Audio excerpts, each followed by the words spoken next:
Pregúntele a 5 personas sobre Jesucristo y quizás obtenga 5 opiniones distintas.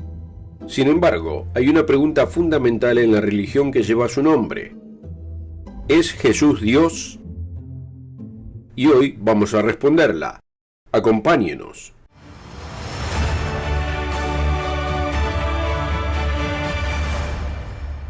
Saludos y bienvenidos al Mundo de Mañana, donde le ayudamos a comprender su mundo a través de las páginas de la Biblia. Nos alegra su visita, y la pregunta de hoy es una de las más importantes que podría hacerse. ¿Es Jesús Dios? Esta pregunta sobre Jesús es importante. Se estima que alrededor de 2.400 millones de personas en el mundo profesan el cristianismo como su religión. Casi 500 millones más que en el Islam, y más de 1.000 millones más que en el hinduismo.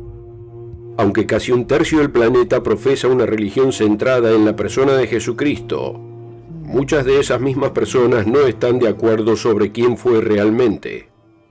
Para algunos, incluso para quienes se declaran cristianos, Jesús fue simplemente un hombre, un maestro judío del primer siglo, que tuvo un impacto enorme en la cultura mundial. El difunto Shelby Spong, obispo de la Iglesia Episcopal, fue famoso por su postura de que Jesús no era realmente Dios, que no nació de una virgen y que nunca resucitó.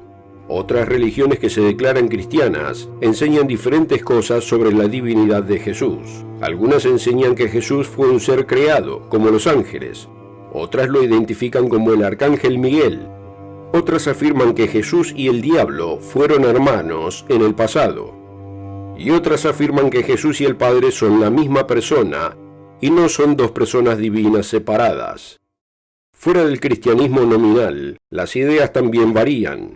Algunas religiones consideran a Jesús un hombre santo, un gurú sabio o incluso un profeta, pero no verdaderamente divino como lo es Dios. Otras lo consideran una manifestación de Dios, como un avatar o una especie de maestro ascendido, al estilo de la nueva era. Y luego están quienes no creen que Jesús existió jamás, como si fuera un producto de la imaginación o una ficción creada en el primer siglo, para sentar las bases de una nueva religión. Quizás deberíamos abordar esta pregunta primero, por si acaso alguno se ha contagiado de esta perniciosa mentira. Existe abundante evidencia de que Jesús de Nazaret, en efecto, existió. Incluso si tomamos el Nuevo Testamento no como escritura, sino como un libro de historia, como la Ilíada de Homero o los comentarios de César, proporciona abundante evidencia de que Jesús fue una persona real, que se remonta a 2 o 3 décadas de su vida. Incluso tenemos un fragmento del Evangelio de Juan, el famoso papiro P52 de la Biblioteca Rylands, que data de unos pocos años después de que el apóstol Juan, se cree, lo escribió. Y fuera del Nuevo Testamento, varios registros históricos seculares hacen referencia a Jesús y al impacto de sus enseñanzas y ejemplo en el primer siglo. El historiador judío contemporáneo Josefo, el historiador romano Tácito y Plinio el Joven hablan de Jesucristo como una persona real, una persona demasiado temprana en el registro histórico como para que un relato imaginario haya calado tan hondo. De hecho, uno de los defensores más eficaces de la existencia real de Jesucristo es el erudito del Nuevo Testamento, Bart Ehrman. Si bien Ehrman ha declarado públicamente que no cree en la divinidad de Jesús, en lo sobrenatural, y no se considera cristiano, es igualmente claro al afirmar que la evidencia de su existencia es abrumadora. Respecto a quienes afirman que la existencia de Jesús es solo un mito, Ehrman escribe: es justo decir que los miticistas, como grupo y como individuos, no son tomados en serio por la gran mayoría de los académicos en el campo del Nuevo Testamento, el cristianismo primitivo, la historia antigua y la teología. De hecho, casi todos los eruditos, tanto seculares como religiosos, tienden a coincidir. Como resume Ehrman, a pesar de la enorme diversidad de opiniones, hay varios puntos en los que casi todos los eruditos de la antigüedad coinciden. Jesús era un judío, conocido por ser predicador y maestro, que fue crucificado al modo de ejecución romano en Jerusalén durante el reinado del emperador romano Tiberio, cuando Poncio Pilato era gobernador de Judea. En resumen, quienes afirman que Jesús nunca existió deberían ser tomados tan en serio como quien afirma que el ratón Pérez o Santa Claus existen. Un hecho es un hecho, y Jesús de Nazaret vivió y caminó sobre esta tierra hace unos 2000 años en Judea, enseñando junto al mar de Galilea y en Jerusalén. Pero termina ahí la historia. Un gran maestro muere a los 30 y pocos años, y por azar aparece una religión fundada en su nombre. ¿O fue Jesús más que un hombre? Y la pregunta central de nuestra discusión de hoy, ¿es Jesús Dios? ¿Puede ser verdadera o falsa? Entonces, ¿cuál es? Sin duda, la idea de que Jesús pudiera ser Dios, como Dios Padre lo es una afirmación enorme y audaz. La única manera de saberlo es dejar que Dios mismo nos revele la respuesta. Dejemos que los eruditos y los escépticos opinen y debatan sus conclusiones. Lo que debería preocuparnos es lo que Dios dice de Jesús. ¿Qué dice la palabra de Dios? ¿Era Jesús simplemente un hombre? ¿O quizás algo más que un hombre pero menos que Dios, como un ángel? ¿O era realmente Dios encarnado? La Biblia responde a esta pregunta con claridad. Cristo es Dios. De hecho, su identidad como Dios fue declarada mucho antes de que naciera. En su Evangelio, Mateo explica que el nacimiento virginal de Jesús había sido profetizado mucho antes por Isaías.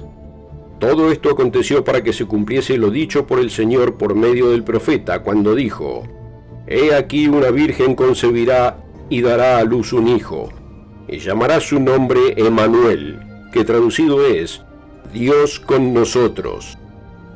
Así es, Jesús es literalmente Dios con nosotros. El apóstol Juan en su Evangelio lo explica con cierto detalle. Leámoslo en Juan 1, comenzando en el versículo 1.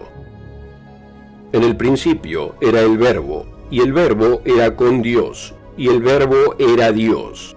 Este era en el principio con Dios.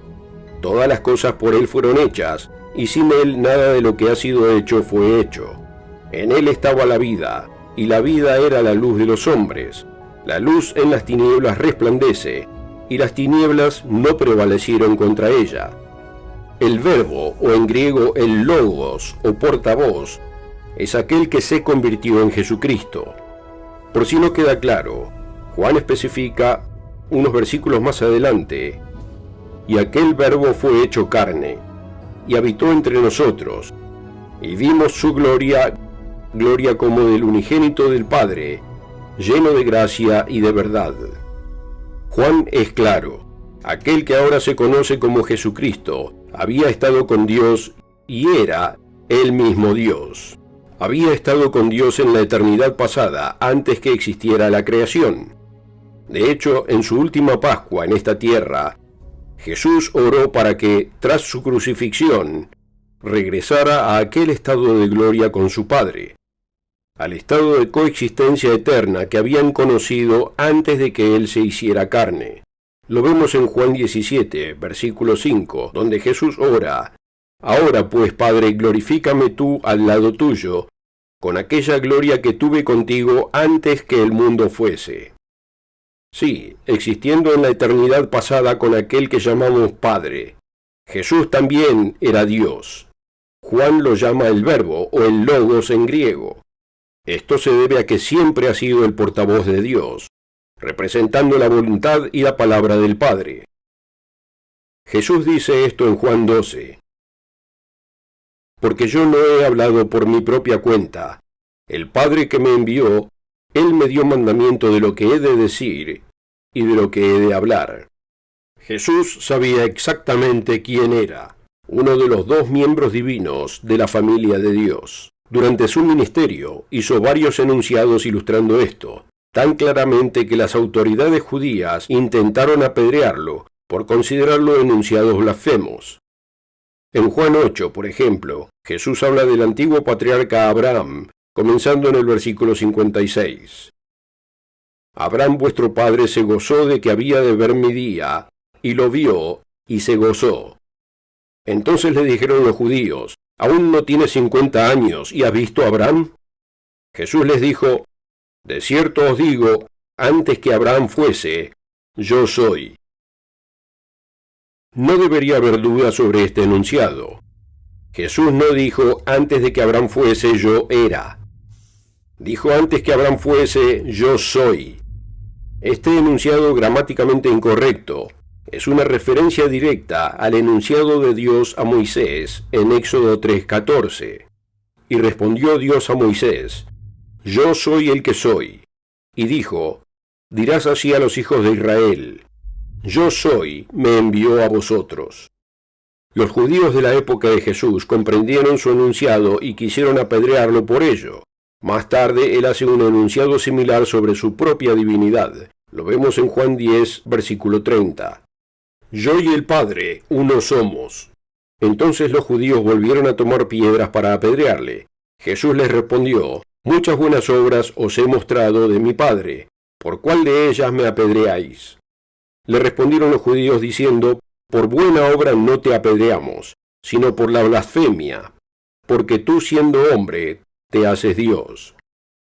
Sí, Jesús sabía quién era, y los líderes religiosos de su época comprendieron exactamente lo que significaban sus enunciados. No solo Jesús entendía quién era, sus seguidores del primer siglo lo entendieron también. Y si él fuese algo menor a Dios, las creencias, verdades y prácticas centrales del cristianismo serían mentira. En Colosenses 2:2, el apóstol Pablo se refiere al misterio de Dios, de ambos, el Padre y de Cristo. Sí, la deidad consiste del Padre y de Cristo, dos miembros de la familia de Dios. Hablando de Jesucristo, Pablo habló antes en Colosenses capítulo 1, comenzando en el versículo 16. Porque en él fueron creadas todas las cosas, las que hay en los cielos y las que hay en la tierra, visibles e invisibles, sean tronos, sean dominios, sean principados, sean potestades. Todo fue creado por medio de él y para él, y él es antes de todas las cosas, y todas las cosas en él subsisten. Estas palabras resuenan lo que leímos antes en Juan capítulo 1. Todas las cosas por él fueron hechas, y sin él, nada de lo que ha sido hecho fue hecho. Es un enunciado muy completo. Henry Ford es acreditado por crear el modelo T, pero fueron otras las manos que llevaron a cabo el trabajo. Así también Dios Padre es nuestro creador, pero la Biblia deja en claro de quién fueron las manos, por así decirlo, que hicieron la obra, aquellas de quien pasó a ser Jesucristo. Todo fue creado por él y para él. Jesucristo es de un modo muy real nuestro Creador, así como lo es el Padre. Juntos son la razón por la que Génesis 1:26 dice, hagamos al hombre a nuestra imagen, conforme a nuestra semejanza. Porque había dos miembros de Dios hablando. De hecho, la palabra hebrea traducida a Dios en ese pasaje, Elohim, es inusualmente una palabra singular en forma plural. Otra pista de que Dios es más de lo que percibimos. Pablo también lo remarca en Efesios capítulo 3, versículo 9. Y de aclarar a todos cuál sea la comunión del misterio escondido desde los siglos en Dios, que creó todas las cosas por Jesús el Cristo. Traducción bíblica de la versión Jubileo. Estos pasajes y otros dejan en claro que Jesucristo no es un ángel, ni siquiera el arcángel Miguel. Vea Hebreos 1, versículo 5. Porque a cuál de los ángeles dijo Dios jamás, mi hijo eres tú, hoy yo te he engendrado, y otra vez, yo seré a él padre, y él me será a mi hijo. Y en el versículo 13, pues a cuál de los ángeles dijo jamás, siéntate a mi diestra hasta que ponga a tus enemigos por estrado de tus pies. Estas son preguntas retóricas, porque la respuesta es obvia. A ninguno de los ángeles dijo jamás eso. Solo le fue dicho al co-creador del Padre, quien estaba con Dios, y quien era Dios, al que ahora llamamos Jesucristo. De hecho, todas las verdades vitales en el centro de la fe de la Biblia dependen en la verdad de que Jesús es Dios. Considere, ¿cómo es que Jesús tiene la virtud de morir en reemplazo de nosotros por nuestros pecados? Tiene esa virtud porque como Creador nuestro puede tomar esa responsabilidad en sí mismo. ¿Y cómo es que su vida es suficiente por todos nuestros pecados? Es porque como Dios, su vida vale infinitamente más que todas nuestras vidas juntas. Una vida eterna dada como pago de la muerte eterna que nos ganamos. Y así, nuestro Creador se hizo humano, nacido de mujer, para poder morir y pagar esa pena, por nuestros pecados. Al explicar esto, el apóstol Pablo, una vez más, explica quién es realmente Jesús. Vea conmigo Filipenses 2, donde algunas traducciones no siempre transmiten la totalidad de lo que Pablo dice.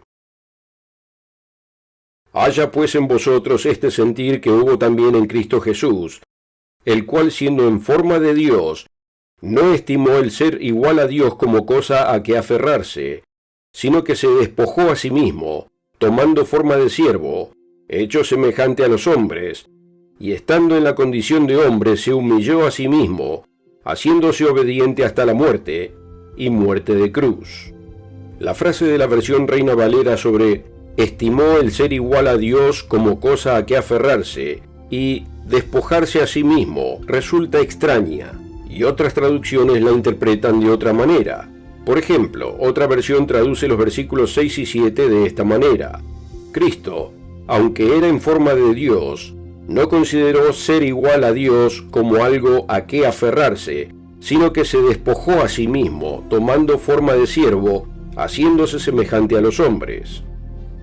Aunque existía en gloria con Dios desde la eternidad pasada, no consideró eso algo a lo que tuviera que aferrarse arduamente, sino que, en cambio, estuvo dispuesto a despojarse de sus prerrogativas divinas y hacerse como nosotros, su creación, para servirnos con su vida y su muerte.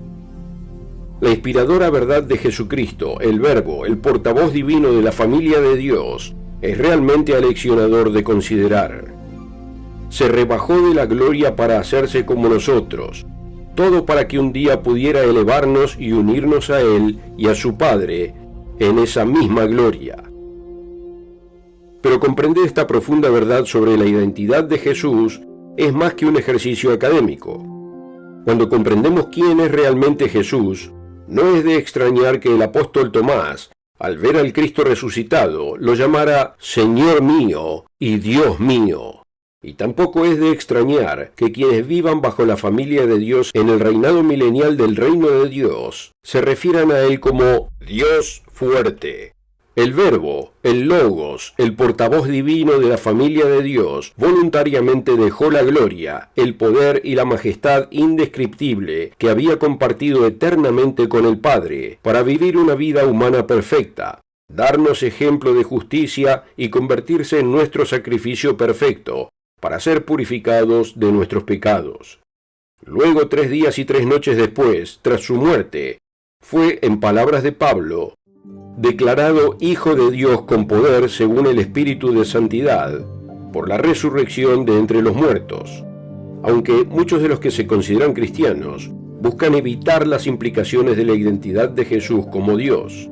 Por ejemplo, muchos toman al Dios del Antiguo Testamento por cruel y despiadado, a diferencia de Jesús, a quien consideran amoroso y misericordioso, y los mandamientos de Dios son calumniados por ser demasiado restrictivos y severos. Pero considere, ¿quién proclamó como trueno los 10 mandamientos al antiguo Israel en el monte Sinaí y sirvió como comandante del ejército del Señor, como se llamó a sí mismo ante Josué? El apóstol Pablo lo deja en claro. Lo vemos en 1 Corintios 10, comenzando en el versículo 1. Porque no quiero, hermanos, que ignoréis que nuestros padres todos estuvieron bajo la nube, y todos pasaron el mar, y todos en Moisés fueron bautizados en la nube y en el mar, y todos comieron del mismo alimento espiritual, y todos bebieron la misma bebida espiritual, porque bebían de la roca espiritual que los seguía, y la roca era Cristo.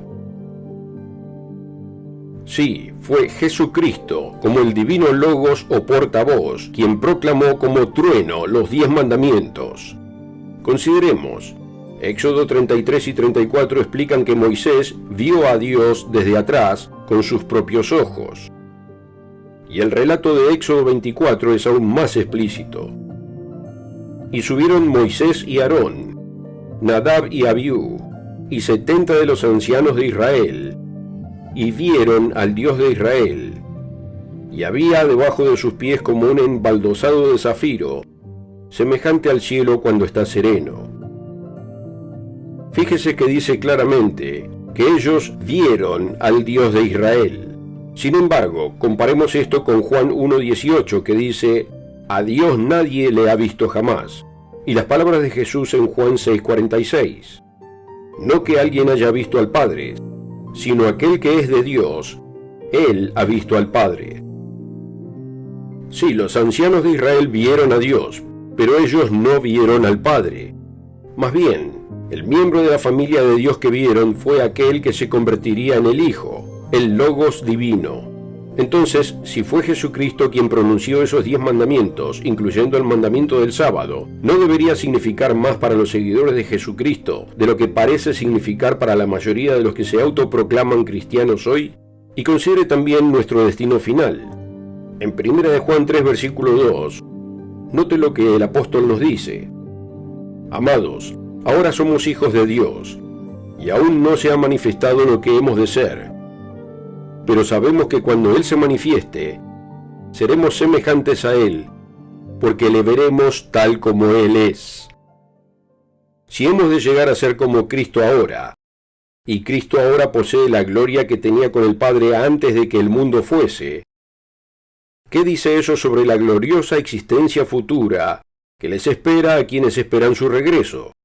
¿Y qué dice la oración de Jesús en su última Pascua, para que sus seguidores algún día sean uno, así como lo son Él y su Padre? Gracias por seguirnos. En el Mundo de Mañana nos esforzamos para producir estos videos que le ayudan a comprender su mundo a través de las páginas de la Biblia. Si le interesa la guía de estudio Restauración del Cristianismo Original, puede descargarla gratis en elmundodemañana.org o haga clic en el enlace de la descripción. Si le gustan estos videos, esperamos que se suscriba. Si quiere notificaciones, pulse la campanita. Hasta la próxima.